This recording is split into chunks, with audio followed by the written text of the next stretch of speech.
Hello everyone. My name is Strange, and I believe that people should know the truth. My sources have provided me with a report from a secret agent of the US FBI. I will not name the source for security reasons. The report is devoted to the interrogation of a certain John Crow. John, at the time of the interrogation, was suffering from amnesia and was placed in a state of hypnosis. Again, for the safety of my source, I will remove all information from the report that can declassify it. But I will leave the story that John told under hypnosis. And so, here's his story. Earl's bar was noisy. It's always like this on Fridays. A lot of guys go on leave and gather here at his roadside bar. The name is very simple, Earl's Pub. I usually come here after my shift. Yes, of course, my grandson is waiting for me at home, but he is quite an independent guy, and he can cope on his own. I will definitely entrust my house to this little tomboy. My thoughts were interrupted by Lars's voice at our table. I think I missed the thread of what he was talking about. He was just shaking my shoulder. Hey John, have you heard the latest news? As if Pete, well, the one who lives behind the water tower, had strange symbols found in his cornfield. Symbols in a cornfield? I chuckled to myself, but he said it out loud. It sounds like some kind of a story. Maybe he took and drew something like that himself. His old Holt harvester can do more than that. I've been telling him for a long time, Pete, finally sell this junk. Huh? What do you want with him? Ash caught on to the conversation. And this old and fat bastard replied to me, the hell with it, I'll sell my grandmother. She will still serve me. That's a style, yeah, confirmed the red-cheeked Ash, dressed in blue jeans and a red shirt. And yet, guys, it doesn't fit in my head. How is it that pole signs could be carved in a huge cornfield? Could it be aliens? Lars said, and adjusted his cowboy hat. He was wearing his good old brown jumpsuit with suspenders. Then I couldn't stand it anymore and laughed out loud. Aliens? You should also remember all those conspiracy theories about Area 51. I'll remember, John, yes, I will remember. Or have you already forgotten how loudly the story of one of the employees from there echoed? His suicide note was still being broadcast on the radio for a long time. When I remember his detailed description of that strange black puddle, it gives me the creeps. Give him my golden tooth, I exclaimed. That this is also another fiction. If someone is studying some distant civilization somewhere, then certainly not so close to our cities. Moreover, at a time of great danger, a person will be the last to think about literature. So yes, I doubt that this sensational story is real. The men quieted down. Everyone thought about their own things. But this silence didn't last long, because Lars gave us a new topic to think about. Okay, come on people. You better tone this. Are blacks starting to fight for their rights? My Nancy is afraid that they will come to our land. The only thing that calmed her down was the fact that I keep a hard drive under my bed that I inherited from my grandfather. Yes, and I've read about it. Well, you can condemn me, but I think that our country really does not treat people of color the way it should. Ash joined in. And how should she? I say curiously. It's better than talking about aliens. At a minimum, they should be allowed to use the hospitals that we go to. Cafe, bars, yeah. And then, we'll let them run for president, maybe. Don't talk nonsense, Ash, Lars said. It was obvious from him that he was getting nervous. He was always like this. If someone disagreed with him about something, he immediately began to boil. Fortunately, it cooled down quickly. I'll go and get another mug of lager for myself. Just don't fight here, please. I threw over my shoulder to my friends, getting up from the table. Fighting for your rights? Well, there's something in that. And I read about it in the local newspaper. Martin Luther King calls for a boycott of public transport. A lot of people listen to his speeches. Success or another failure, that's what it said in the Daily Mail. The most important thing is to avoid deaths, although the Ku Klux Klansmen are likely to intervene. Just give these guys a reason to scare someone or crucify them altogether. Returning to my table with the mug, I smiled. The guys didn't fight, but they were discussing something hotly. And damn it, I love it when it's like this. Well, people, what are you discussing without me? I say, sitting back down in my seat. Lars is too radical about Martin, Ash said with some resentment. Which Leather King is this? That colored priest? I asked, just in case. Yeah, that's the one. In general, if everything goes without bloodshed, his marches, then so be it. Maybe it's for the best. A minute ago, you were fiercely arguing to me that you would not let a single Protestant into your house for tea. Ash grinned in response to Lars' words. And I won't let you in, You got it right. But I won't interfere either. If this category of people wants to change something, then let them change it. The main thing is that it doesn't affect my family and my loved ones too much. And yet, I'm worried about those circles in Pete's cornfield. Lars started his hurdy-gurdy again, barely finishing talking about Leather King. What if they are trying to warn us not to allow any demonstrations to take place? Have you learned to read Alien? I said with a laugh. Also tell me that you believe in all this. Our table is quiet, and if you listen closely, the whole bar was chattering about strange drawings. After a couple of minutes, a strange-looking guy came up to us. He was thin and had a black beard. He had sunglasses on his face. Half of his face was decorated with a strange scar. He looked to be about 40 years old or so. At my age, I'm not good at distinguishing people's ages. May I sit with you? I heard out of the corner of my ear that you were discussing strange circles. Oh, another one has come. I shook my head in disbelief. Well, sit down, my friend. Cheer us up. I'm not going to make you laugh. I just want to warn you, don't spread too much about these circles. The government is looking for anyone who spreads rumors. NASA's special branch is already working on this issue. And who will you be, mister? Lars asked, clearly interested. Call me Arthur. Stress on the first syllable. Don't confuse it, please. Now these circles are really a message. We Earthlings need to be on our guard. That's the word, Earthlings, I repeated. And what should we be wary of? That mysterious flying saucers will arrive and draw more circles. This is not the worst thing that could happen. At best, there really will be a new message. At worst, there will be civilian casualties. And personally, I think that Martin Luther King's upcoming speeches have something to do with these circles. There was silence at our table. For a minute, it seemed to me that this was all some kind of joke, and that we were looking at a CIA agent who was checking us out. And before I could think of any excuse, Lars broke the silence. I think you're right, Arthur. So I'm telling my own. It's all interconnected. I think your name is Lars, right? That's right. My friend replied and extended his hand to the new interlocutor. He shook it so that our friend winced slightly. I'm sorry, Lars. Sometimes it's hard for me to restrain my strength, Arthur said apologetically. Nothing. I'm just getting old. So what are the circles? I think that everything that happens in our world is for a reason. Who knows, maybe we are being pushed towards something truly wonderful. At least certainly not to the extermination of each other. Well, tell me, you just told us that our government is trying to shut everyone up. And know firsthand what it is witch hunt, I answer, remembering the fight against spies during the Second World War. I listen to it all, and slowly I feel like I'm falling asleep. Either the beer has finally hit my head, or it's already very late in general. And glancing at Earl's round clock hanging over the bar, I chuckled to myself. It was already 10 o'clock in the evening. A good way, you need to say goodbye to everyone and go to bed. That's what I decided to do. Well, guides, of course. All this is very interesting, but I think I'll go. And Archie's probably been waiting for me. Hey, it's only 10 o'clock at night. Where are you going? Ash said in frustration. Yes, John, stay. Here the most interesting thing begins now. Or are you afraid that your skepticism will crack like a porcelain mug? No, my friends. My grandson has been waiting for me. And I also promised him to look at the stars today. So I'm going to go. Good night, everyone, and see you soon. I didn't say goodbye to Arthur. I felt resistance inside. I didn't want to talk to him at all, but even just be around him. Perhaps without knowing it, he became my second reason why I leave so early.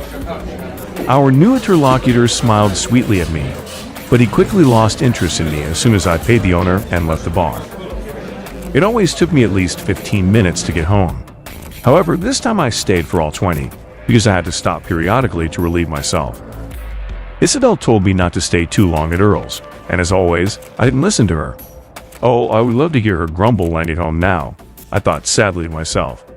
When I got home, I turned on the kitchen light. Archie always slept on the second floor, and I slept on the first floor, on my favorite couch. Usually my grandson is waiting for me downstairs, but this time he wasn't there. It meant only one thing to me. He was asleep. So I decided to go to bed. There was a lot of talk today.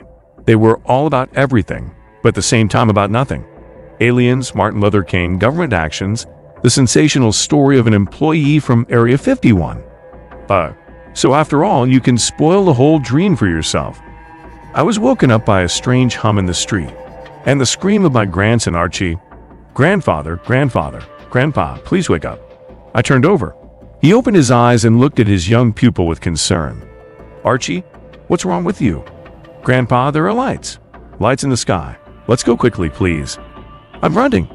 Old age is not a joy, especially when you are woken up at 3 a.m. I managed to look at the alarm clock on the bedside table next to you. There was also a glass with a false jaw. Sometimes I regret that I gave my grandson a telescope for his last birthday. At first, everything was quiet, and then he started waking me up at night like that. "Come on, hurry up. I'm sure it's them." "Grandpa, I waited." My grandson continued to chatter. "Who are they?" I asked, yawning. "Aliens, Grandpa. I'm giving you my baby tooth.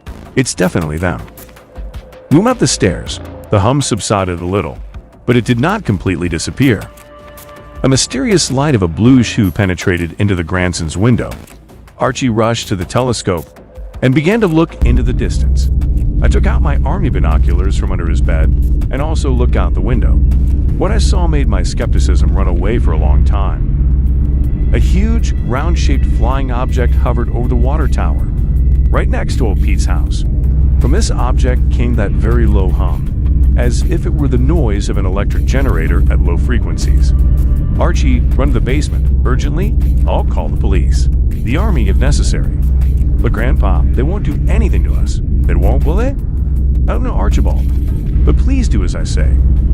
I rarely called my grandson by his full name, only when a particular case took a serious turn. And my grandson knew that when I did that, everything was really serious. The guy ran down to the basement.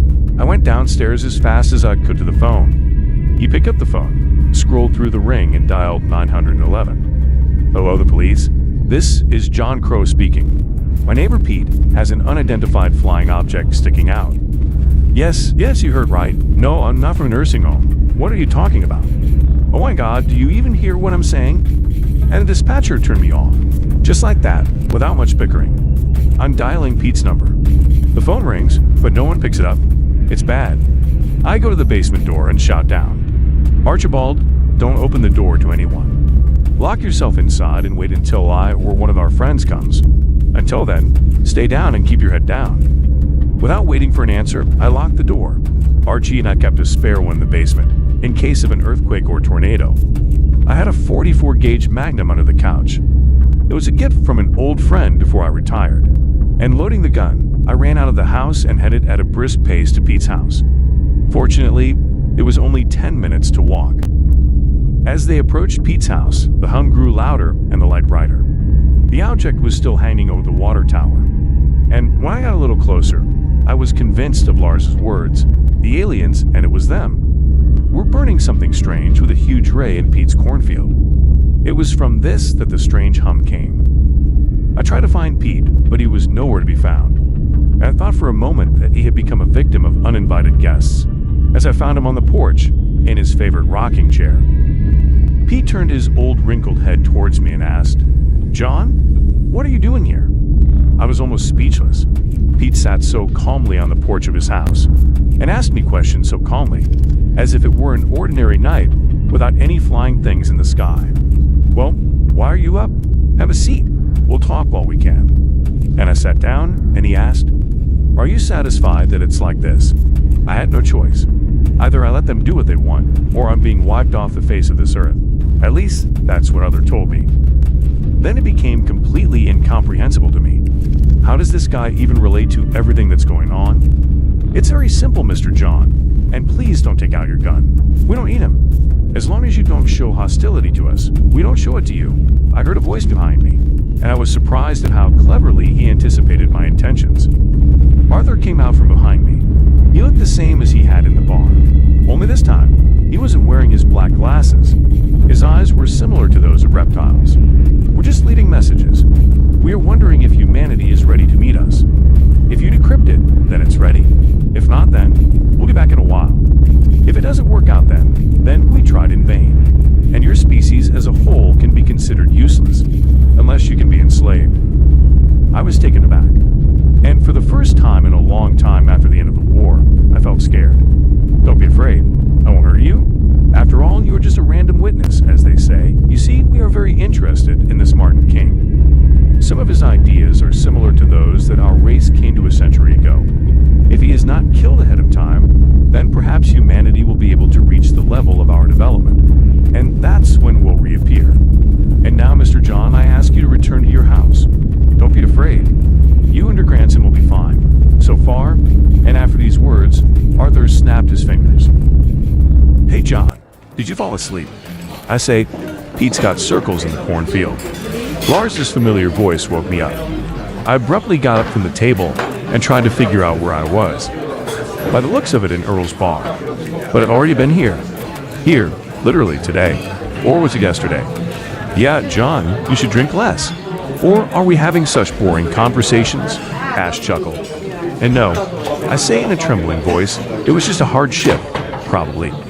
What's the date today? You're screwed, our friend. Today is the 5th of May. In misunderstanding, I began to look around, looking for the calendar. It was always hanging near Earl's bar. But while I was looking for him, I caught sight of a mysterious stranger. He was standing at the entrance to the bar and smiling mysteriously at me. Then he came up to us and said, I'm sorry. I heard out of the corner of my ear that you were discussing mysterious circles. My advice to you is don't spread it around. The government is now looking for such interlocutors. I have to stop there. But you understand that in the end, the government found him. The topic of today's video will be an interesting and rather unusual case. The fact is that just a couple of days ago, a pizza box was delivered to my name, which, however, I did not order. And everything would be fine if it weren't for the handwritten note inside the box. It read, "There is no time to call. Just look at it. I'm sure you'll like it." In addition to the note, and of course the margarita pizza, there was a flash drive. She was in the form of a three-eyed toy alien from the cartoon Toy Story. I decided to leave the box in the kitchen and return to it later. Still, the story of the dead squad has not yet faded from my mind, especially those shots with the entrails eaten. It gives me goosebumps when I remember. I went to my room and inserted the USB stick into my computer. There were 3 files inside: a video recording, a kind of 1H1 DVR recording report, and a notepad file. It was called Read Me. I decided to start with the last one, and that's what it said. Sorry for the lack of warning, Strange. I remember you asked me to send you interesting recordings from DVRs. I'll upset you in advance. This time it's not squillings. But what you will see. Anyway, I think you'll like it. Stock up on delicious food and enjoy it. At first I thought it was some kind of joke from my friend. But in the end, I decided to trust him. I remember going to the kitchen, making myself tea with lemon zest, taking a pizza box and going through the rest of the files. As before, I had at my disposal a recording from the car's DVR, as well as a report with notes from specialists from the NSA. Looking ahead a little, I want to say the following. Both you and I will see our old friend. And although I have never met him personally, the new footages of this character may be useful to all of us. The video report says the following. James Farwell, 38 years old, divorced, no children. He works in a taxi using the Lyft mobile application system. I witnessed an interesting event, which I immediately reported to the nearest police station. On one of his night shifts, he came across, as he put it, a rather unusual passenger.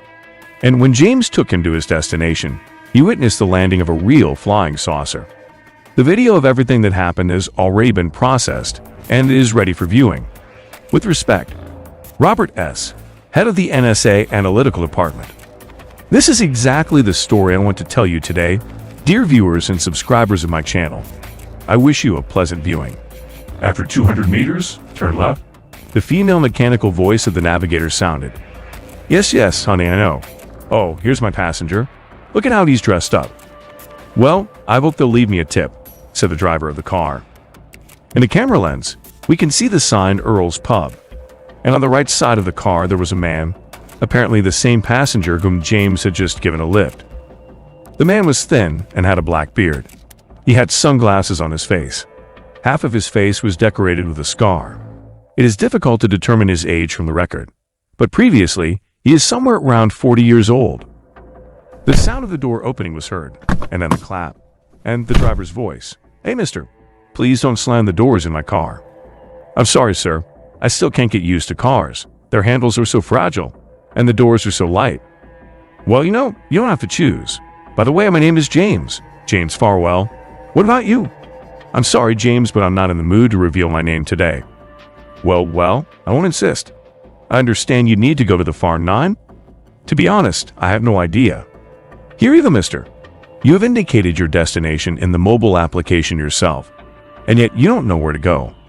Since there is an address in this very application, as you put it, then let's go there. As for whether I know something or not, I know a lot, but I'm still learning something. The car started off and, showing the turn signal, drove onto the highway. According to the DVR's chronometer, at the time of the start of the movement, the time was 17:30 p.m. You have an interesting accent, mister, James said. Yes, many people tell me about it. Are you by any chance from Australia? No. Maybe you are from Russia. That's your accent. Well, kind of tough. No, not from there. I'm from a more distant land. I see. Well, you don't want to talk, then don't talk. Although if you admitted that you were Russian, I wouldn't even say a word to you. If it would be convenient for you to consider me as such, then please. The speaker's tone remained calm and measured. It seems that this chatter did not bother him at all. Well, whatever you say. But I'm still curious. How did you figure out the mobile app? I didn't figure it out. The owner of the bar where you picked me up helped me. For some reason, this primitiveness stops me the most. It seems like nothing difficult on the surface, but there is no difficulty. No, they slip through. Don't worry. Now in the age of technology, not all of us manage to be, so to speak, advanced. I've been learning how to use the app for a very long time myself. Ah, James laughed. That reminds me of a funny story. You want to tell me? The road is probably not close. Let me listen to it. Anyway, one day I received an order. It was necessary to take an elderly woman from a nursing home to her family. Well, I took this God's dandelion. We're on our way. And she says to me, "Honey, can I pay with a card?" Then I was taken back. And in response to her, "How is it done with the map? You have cash in the order." "Oh, really?" "Well, I have all the money on the card. My entire pension," the elderly woman replied then. Then the devil pulled me by the heel to ask, and, "Wait, what the hell?" The taxi passenger asked, bringing James back to reality. Well, that's the expression. In general, it's like a character who lives somewhere deep underground and punishes sinners. Do you believe in God, mister? Just a little bit. Well, I'm a little bit. And damn, it seems to be there. At least, many people believe this. Well, the woman finally told me the story that our government had not paid her a pension for 5 years. This happened due to some kind of bureaucratic error. Granny herself lived on a farm. Cucumbers, tomatoes, corn, everything was with her. And she lived without electricity. And then it means that at one point her children decided to come to her and see how she lives and what's with her. Imagine their surprise when they saw her dilapidated house, and even without electricity. They were even more surprised to learn that our respectable government did not pay her a pension. And what do you think? They went to the pensioners' union. Those in turn set a complaint to the pension fund. Another complaint left there, and voila, God's dandelion, that is my passenger, was paid $500,000 literally 2 days later. Every last penny. So when I heard her story, I told her that, "Grandma, you don't have to pay me for the order. I'll just take you to your children." So, and it happens. I'm telling you, not all of us are destined to be advanced. The older generation is still getting used to all the gadgets and technologies. For my grandmother, Mrs. Eleona, it was generally a discovery that you can call a taxi via the phone. Well, you're right, Mr. James. Indeed, an instructive story turned out to be the result. There was silence in the car. The road continued, and no one broke the silence. This was exactly until the moment when the recording said, "In 1 kilometer circular motion." "Who's that talking to you?" The passenger asked with obvious interest. "Oh, the navigator." I affectionately called her Milka, in honor of my favorite milk chocolate. By the way, do you like chocolate? Yes, for some reason I really like this chocolate of yours. It happens that I eat him and only him. You should be careful with that. Why is that? Well, no one is immune from diabetes yet. I understand you. Don't worry, he's not threatening me. Let's just say I have a natural immunity. Oh yeah, interesting. That's how I would like it. I would also sit and crack chocolate all day. What will you do, Mr. James? Why would you crack it? Oh, I'm sorry. I put it figuratively, crackling. By this, I meant that I would also eat my favorite chocolate all day if I had natural immunity. I don't doubt it, Mr. James. I'm also curious. Is it true that it's customary for you to give chocolate to the female sex? Of course. This is considered a very good gift. Women in general are like that. Mysterious and interesting creatures. Sometimes it seems to me that they are extraterrestrial. What do you mean? That they're all from another planet? Well, this is me again, figuratively. I mean, sometimes they're like a minute, a circular motion. The car stopped smoothly in front of the giveaway sign, and then she drove into the ring and turned right at the first turn. I'm sorry, just try to be always focused on the rings. Well, James continued, women sometimes live in different worldviews from those of men. Well, for example, it is very important for them to be complimented, but it is even more important that you do decent things. Have you ever done anything for your woman? Yes, there was a case. And although it didn't save my marriage, I once broke into my wife's boss for trying to cheekily kiss her in front of me. My wife, however, left anyway because she was annoyed by my masculinity. Well, that I solved some problems by force. I think she showed you disrespect. In my homeland, on the contrary, it is believed that the power method is the most effective. That's right, mister. But you also need to be able to talk. It seems that Xiao Tzu, or whatever his name was, said the following: "The word is the best weapon." What an interesting statement.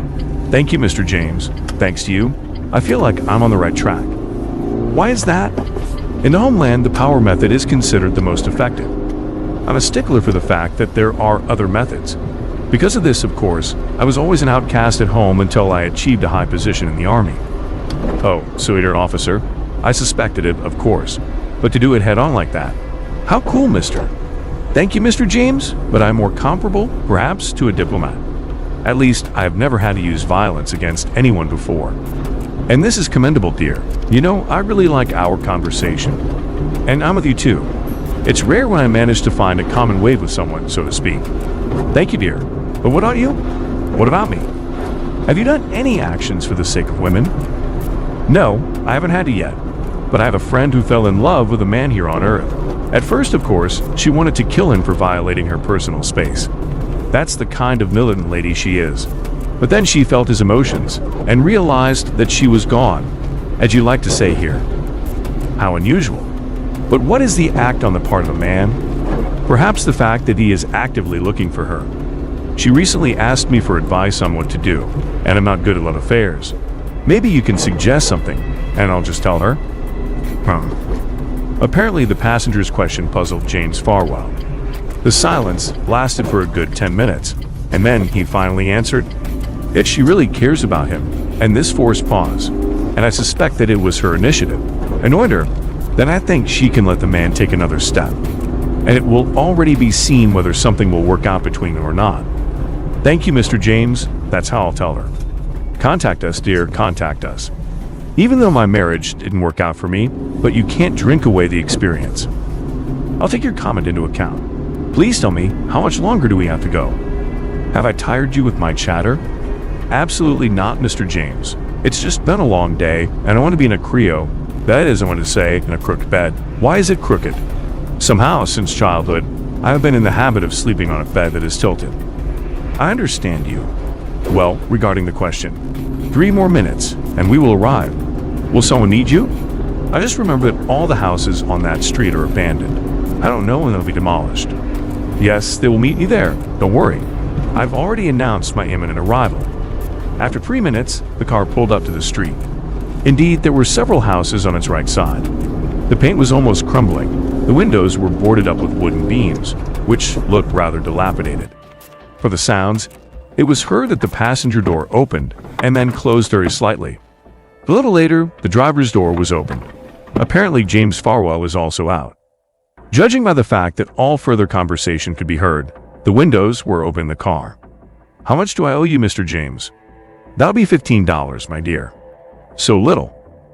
Well, it may not be enough for you, but for me it's a chocolate bar, half a tank of gasoline, and a bag of milk in the store. In general, I'm not complaining. Well, here you go. And the unknown man handed the banknote to the man opposite. $500. Wait, I'll go get the change. It's not worth it. You can keep the change for yourself. You drove the transport very comfortably, and we had a pleasant conversation. Then I bow below to you, dear, James said, and indeed he bowed. A minute later, a very interesting hum was heard. It is as if the freezer unit was operating directly in front of the camera microphone. A real flying saucer materialized out of nowhere in the middle of the road. That hum was coming from her. Moreover, it glowed with a greenish color.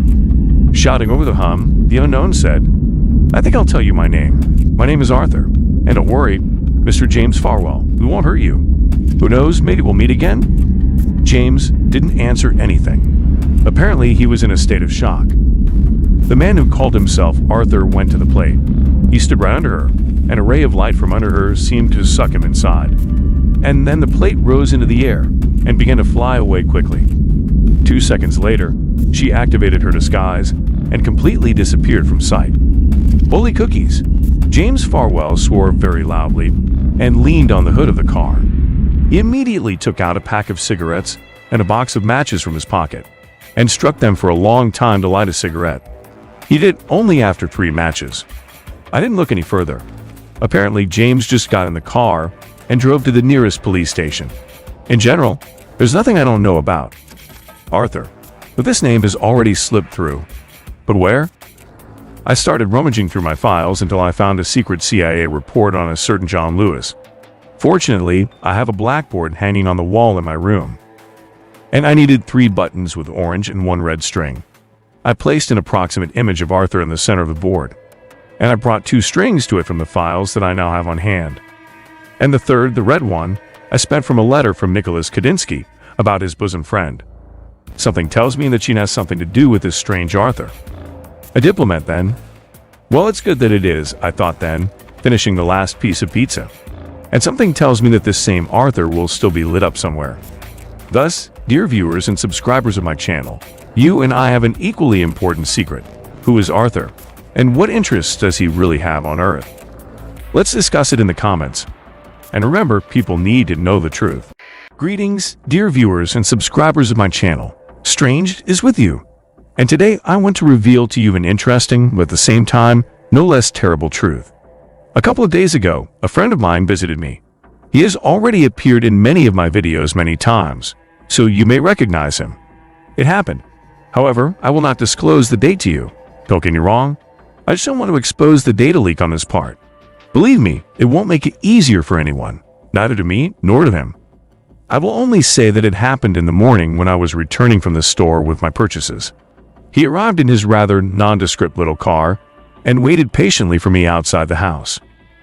I told him then, "I didn't expect to see you here, Phantom. Is the work over?" "Yes and no, Strange. I'm always at work, you know that, right? Just today. Today is a special occasion." "Well then, come to the house. You will be a guest. I just bought some groceries. Do you like your usual poached egg with bacon and croutons?" "Yes, please. I remember my mother always cooked this breakfast for me as a child."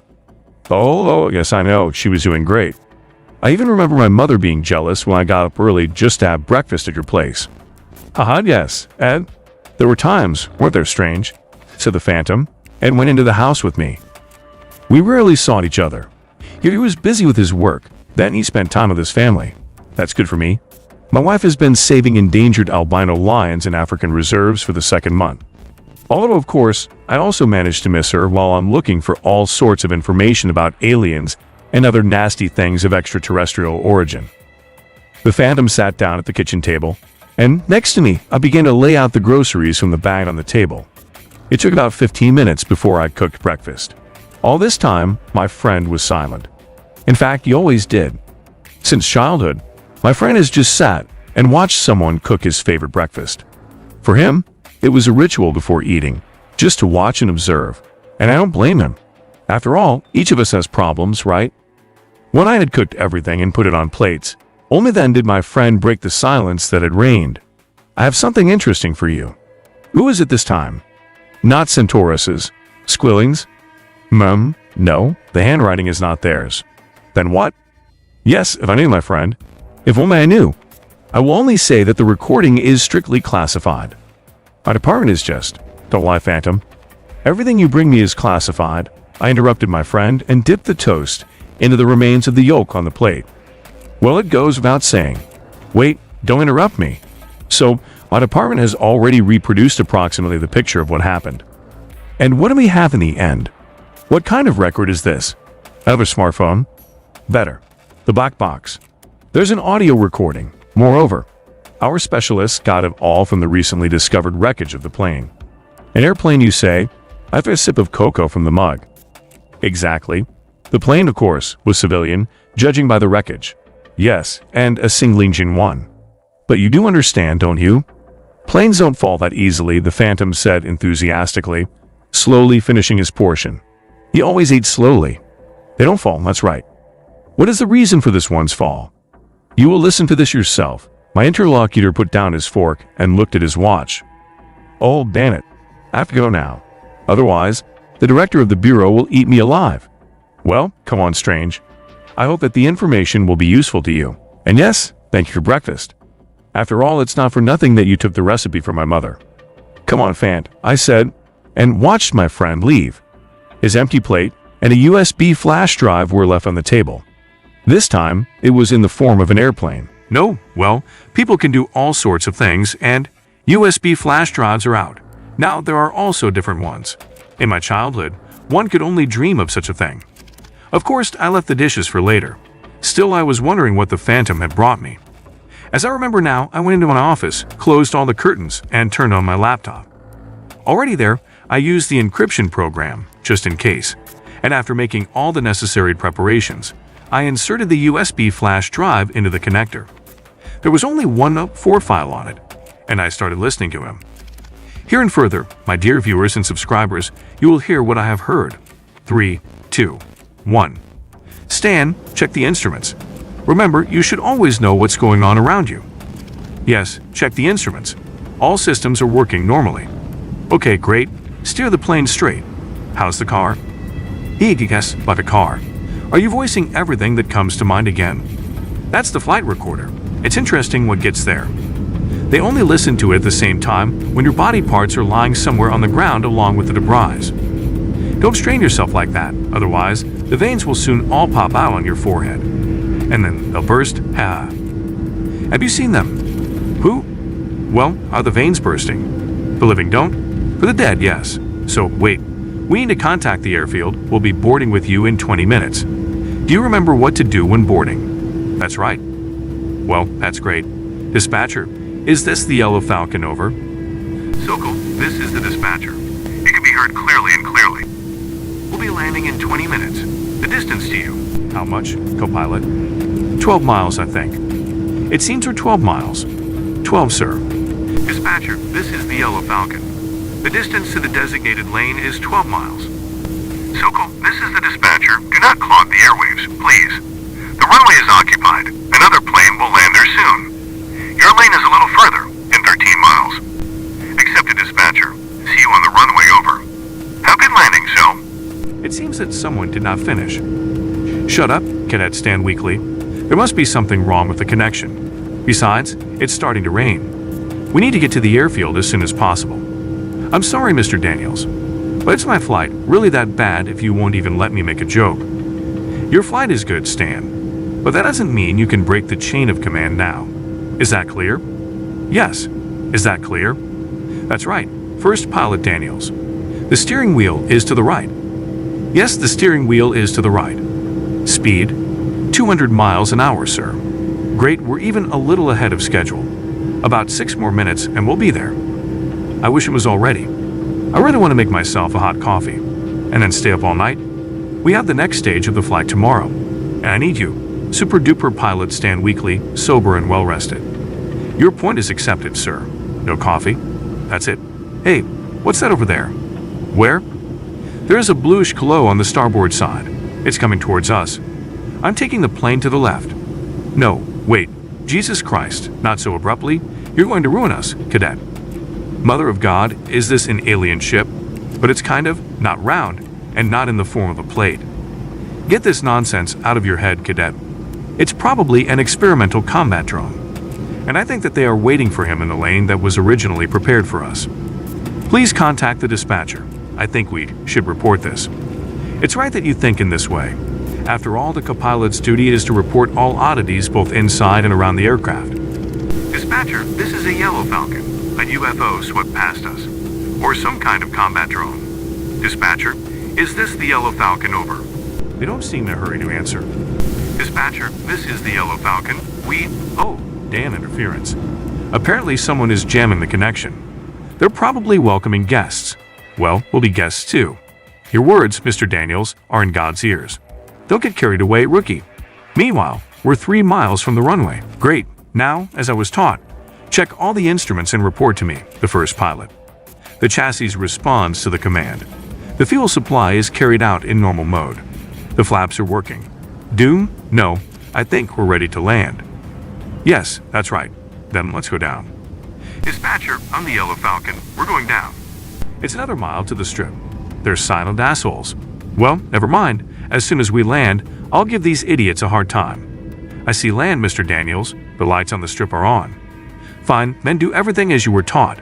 Gently lower the steering wheel down. There is a smooth lowering of the steering wheel down. To the left, release the chassis. I took it to the left. The chassis is released. Turn on the reverse. I'm turning on the reverse. 3, 2, 1 to touchdown. Great, cadet. If you land as gently tomorrow, and even with the conditions that I specify to you, then your exam can be considered completed. Thank you, Mr. Daniels. Turn off the engine, and wait for the technicians. We need refueling. Tomorrow we will have no less difficult flight than today. Acknowledged, Mr. Daniels, and have a good evening. Yes, Des. You're a skinny bastard. I'm so sick of you always pretending to be someone else.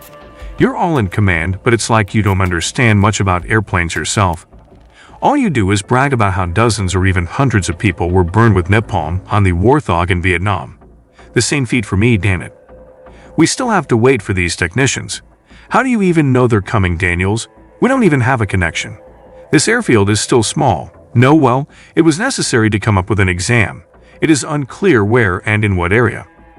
And they didn't even let me take my phone with me. No, what the hell? What the hell is going on? That's lucky for you, Mr. Daniels, that you can't hear me right now. Just because I really want you to take it, but anyway, it's enough for me that you don't hear. Maybe it's for the best that you don't hear. You lost your son in that war. You can also understand why you undertook to teach our younger generation. Who knows, maybe thanks to you I will become the pilot who will save more than one life. I hope so. Oh, of course, I like to talk to myself. But those fucking technicians are gone. What, 20 minutes? Well, fuck it all. Sit and wait for them now. On the other hand, it's for the best. It's raining outside. It hasn't stopped yet. I wonder if someone will answer me on the radio. Well, what was the frequency there? It seems to be 99.9. The Yellow Falcon is calling the control room, over. The Yellow Falcon is calling. Oh my God, can anyone hear me at all? Silence. They don't hear me. Well, or they don't want to hear it. I don't even know which is worse. The Yellow Falcon. My God, the control room. Wait though. Mr. Daniels, what'd you forget there? Listen, please ask the technicians to arrive at the site as soon as possible. I'm sorry, son. Come on, apologize. I already want to go to bed and wait. What are you apologizing for? For what will happen next? I'm sorry. They left us no choice. Who left you no choice? What the hell are you talking about? You have to go with them. Where to? See, oh my God. So it's true. Did we really see an alien ship? The one that is slowly flying from the south to me now. So, where's the takeoff lever? No, I'm not going to give up that easily. Julia, the dog Askell, is waiting for me at home, and in general, I haven't had time to buy a cake for my mother's birthday, which is tomorrow. No, I won't do that. Stan Weekly, don't make it worse, please. It's either you or all of us at this damn airfield. Some have families living here because of debts to the state. This airfield is our last resting place. So you're just going to leave me to my fate? No, I don't agree with that. Stand and understand. I refuse to understand, you old bastard. So the takeoff lever. There is a furnace everything, or Chi, or whatever it is. 30 miles, 60. Oh no, Mr. Alien, you won't catch up with me, no? 90. 120.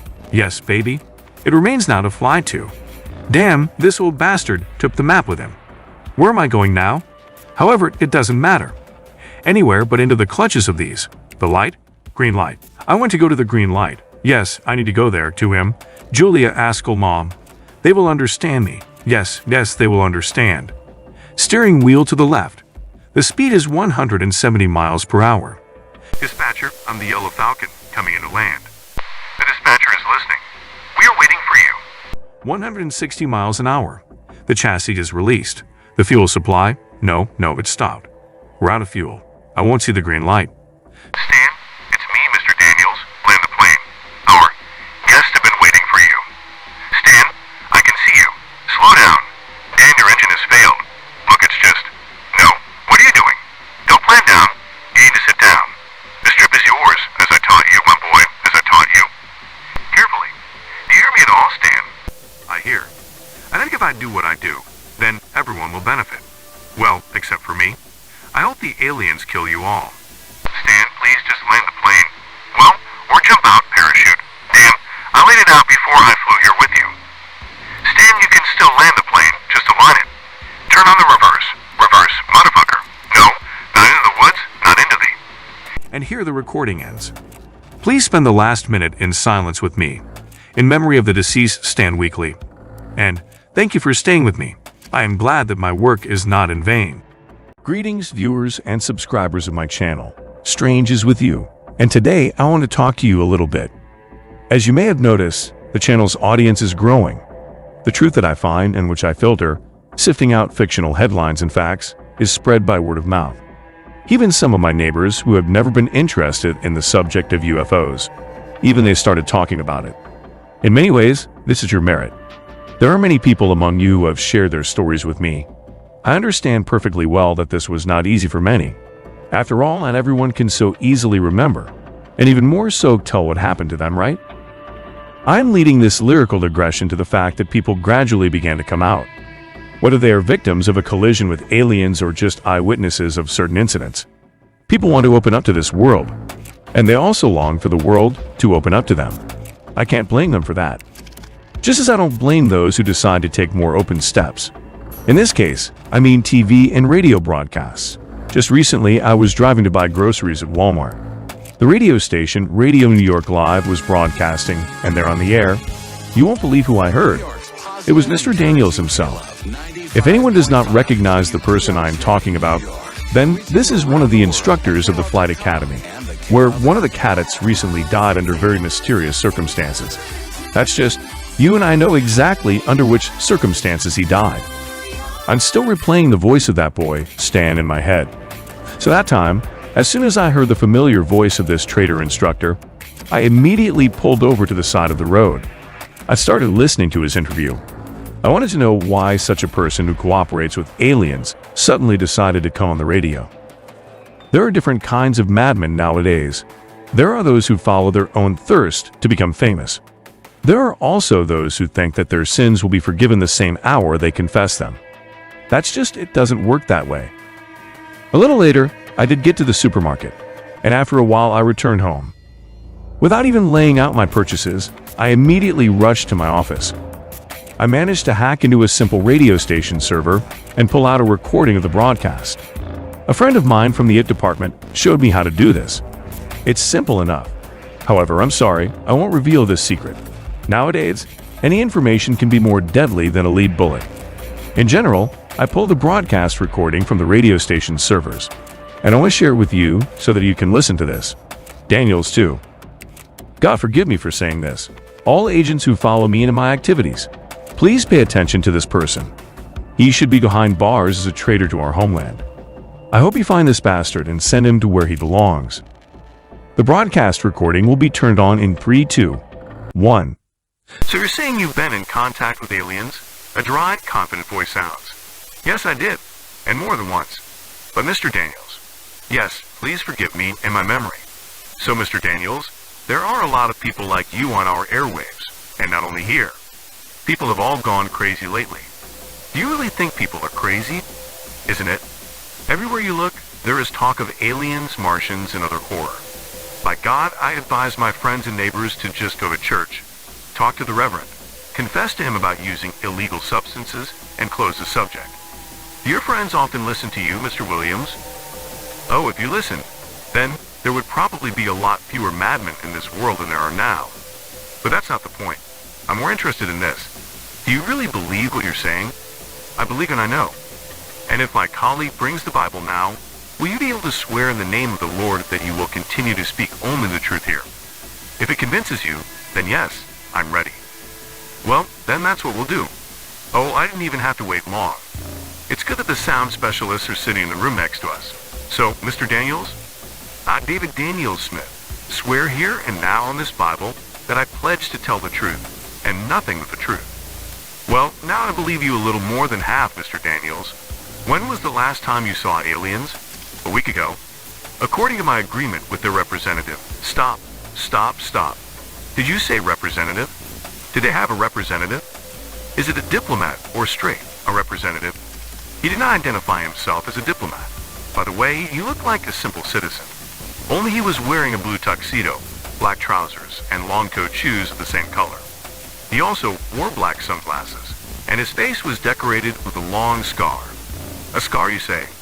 Yes, it is the scar. And he introduced himself to me as Arthur. Ha ha ha. Dot, it's been a long time since anyone made me laugh like that in our studio. Do you realize, Mr. Daniels, how absurd this all sounds? The representative of the aliens, who is not even, as you put it, a diplomat, was dressed in a blue tuxedo, shoes, trousers, and wore glasses. They'd also call him Arthur. Surely not some Eldritch Marchioness. No, he introduced himself to me as Arthur. And stop laughing, please. I'm talking to you in all seriousness. Oh, Mr. Daniels, I'm sorry. Again, it is not often that people come to our studio for a conversation who claim to have seen and even more so communicated with aliens. More precisely, they come of course, but these charlatans are trying to deceive themselves first of all. Yes, there are such things, and you're not one of them. I swore an oath. That's right.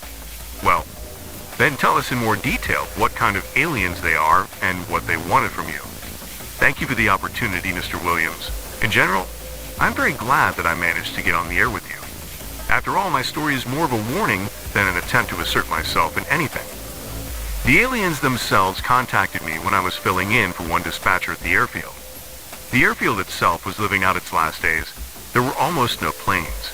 Unless airline enthusiasts and private owners landed, paid tax for fuel and a restroom, and flew away. In the past, I already had experience working as a dispatcher, although more on military routes, and the experience of piloting our Cobras during the Second World War. In general, I could fly and direct. So that night a voice broke through the crackling static. It sounded like a human timbre, but very distorted. What did the voice tell you, Mr. Daniels? In my headphones, I heard that we are flying in peace. Please do not shoot. I was very surprised at the time, because the radar was clean. And who's going to shoot if the airfield isn't even military? 15 minutes later, our entire small staff, which is 20 people, was standing on the runway. For the first time in our lives, we all saw a real flying saucer. And what was our surprise when a ray of light flashed from the bottom of this aircraft? All of us, my colleagues, and I instinctively covered our eyes with our hands. A little later, when the light stopped shining brightly, we saw a man. As it turns out later, the same Arthur. Its height is quite high. How much will you give me? I think it's 6 feet 8. Wow, it's really quite tall. Was he also dressed as you described earlier? Yes. Remarkably, loudspeakers have been placed around the perimeter of the airfield since the Cold War. They were originally designed to alert in the event of a nuclear war. Yes, I remember them. We had them at school in my childhood too. Exactly. And you know what? What? The aliens hacked into our computer network and gained access to these damn loudspeakers. We could hear Arthur's voice all over the airfield, even though he was standing some 40 meters away from us. What did he broadcast through them? The message was as follows. Earthlings, if you want to save your life, you must accept our conditions. From now on, this infrastructure is under our protectorate. This also means that any landing aircraft must be confiscated and their pilots handed over to us. Once a week we will come to you for, how to put it better, patience. Yes, exactly, it is for them. Don't even try to contact someone from your government. We are carefully monitoring all of you. Consider that we are doing you a great honor, Earthlings. My name is Arthur. I am a representative of my people and their voice. Oh yes, I almost forgot. Those who want to show insubordination will face a painful death. And I'm talking about you, young man. We all turned around. One of the trainees, who the Provincial Flight Academy had sent to us, was slowly backing up to one of the hangars. When we all noticed him, the plate rose higher. A kind of man-made tentacle came out of it, and a bright ray of light pierced Michael. As soon as the beam touched his skin, the guy himself flared up like a match. There was no death scream, no sob. Everything happened instantly and quickly. At least that's what it seemed to us. Michael was burning and screaming silently. It lasted a minute, and we all looked on with pity and helplessness as a young guy who perhaps could have a good flying future so simply, but so cruelly dies. It was truly terrible. Fortunately, not a single piece of Michael's body remained. Everything was burned out. Only a black spot remained in the place where he stood. No matter how we tried to wipe it off afterwards, it was all in vain. Who knows, maybe this stain will remain there until the end of time. But whatever it was, it reminded all of us every day that we had signed this ill-fated contract. Like a deal with the devil? Yes, exactly. Of course it's creepy. If everything is as you describe, then it's really terrible. So I'm going to convey this to you that, no, you don't understand. It's terrible that you let these aliens do this to you. From a legal point of view, you were accomplices in a crime, and also silent. Look, you don't... No, you listen to this, Mr. Daniels. I'll finish first, and then you, okay. I'm glad you agreed. So, this is a kind of high treason. Treason to the motherland, to our beautiful United States. Is this what Abraham Lincoln wanted when he fought in the Civil War against the South? When he united all the states under his banners? What a nightmare. How low has our country fallen, even if the aliens already allow themselves to treat our fellow citizens in this way? How old did you say the guy was? He was about 19, very young. That's right. And what did you try to communicate with the outside world in some way? They didn't even try. None of us wanted to experience the same fate that happened to Michael. I even felt sad already. Why, Mr. Williams? If it weren't for the oath you took, then I would consider everything you said to be the ravings of a madman. But the whole studio is ready to confirm that you put your hand on the Bible and said the oath. Unfortunately, everything was as I say. What stopped you from continuing your cooperation? Am I right to understand that for a while you really helped these alien freaks? Yes, the whole airfield has really accepted its fate. Some people even moved their families there so that none of their relatives would ask unnecessary questions. And so, on one of my shifts at the Flight Academy, my cadet on a Singlinging training aircraft had to land at our ill-fated airfield. Could have sat next to him and enjoyed every moment of our flight. After all, it was clear to me that this was the last exam for the boy. Deep down, I felt like his father. Even though I felt that he disliked me a little, I still enjoyed teaching him pilot skills. We landed at the airfield, and I promised the guy that we would fly a different route in the morning. The Flight Academy trusted me completely. No one could suspect anything was wrong. Moreover, there has not been a single emergency situation under my command yet. Let me guess, did that day change a lot? Exactly. After landing, I left the kid in the cockpit, and I went to the control room to warn Arthur about our arrival. He gave us a special frequency on which we could contact him. 10 minutes later, they arrived. Except Stan, he didn't want to leave. More precisely, he did not want to fly away with them. You know, deep inside me, there was a hope that the guy would survive, that he would be able to break this vicious circle of control, that he would tell the whole world what a black scam we were running all over the airfield. But, you're right, there was one terrible but. Stan crashed, the ship of our. Employers has been emitting a kind of greenish light for a very long time, and it was shining directly at Stan. At first, Stan seemed to want to give up, but at the last moment, he did something that no one expected. He crashed. Apparently, there was fuel left in the plane. And when I say apparently, I know exactly what it is about. After all, Stan managed to tell on the radio that he was running out of fuel. And when it crashed, a few seconds later, the plane exploded. Dear God, what a nightmare. And what happened next? Arthur promised that they would pick me up on their next flight. He didn't say where or why. And the next morning, people in black glasses and suits arrived. They carefully examined the crash site and took away the black box from there. If I remember correctly, is it what flight recorders are called? Yes, that's right. I didn't think that my life could be in danger or that the recording would be made public. You know our government, don't you? It rarely tells its citizens the truth. There is such a thing, I agree. And yet, something bothered you anyway, right? You're right. Excuse me, Mr. Williams, can I have some water? Yes, of course. Here you go. During our conversation, I completely forgot that you should have poured water a long time ago. Thank you. My throat is just dry. So that's where I left off? Oh yes. The Flight Academy received a letter from Stan's mother. Oh, come on. How did she find out about what happened? Do you know who Strange is? This is the first time I've heard that name. Or is it a surname? A pseudonym. So, I didn't know either. And this guy is clearly in the upper echelons of power. What are you getting at? He released the recording from the flight recorder. It's where Stan and I talked before we landed, and his whole flight after. And I do not know how a simple housewife found this little-known channel on the YouTube platform. But she was very upset about what had happened. So you came to confess. Not only that, I'll feel better if the whole world, or part of it, finds out what really happened. Are you afraid of publicity? No, not at all. I'm just afraid that this Arthur will find me and do something irreparable. And you're not afraid of prison. You know it's better to go to jail than to work for the devil. It didn't bother you before. You can call me a hypocrite, but almost no one knew about it before. Then the boy's mother found out. Then the Flight Academy began to ask questions. In general, has your conscience finally kicked in? You could say that. Well, your truth. Thank you for meeting me, Mr. Daniels. And to you, Mr. Williams, even if I get killed tomorrow then, you clearly deserve it, Mr. Daniels.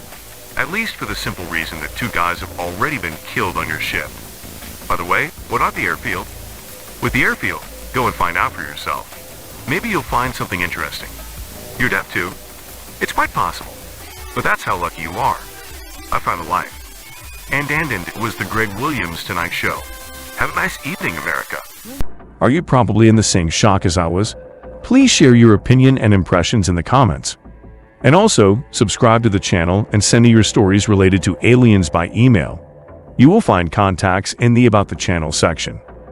If I haven't answered you, then I'm still checking on you, because the special services of all countries have announced a hunt for me. But together, we will force the authorities to disclose all the information they have. After all, people should know the truth.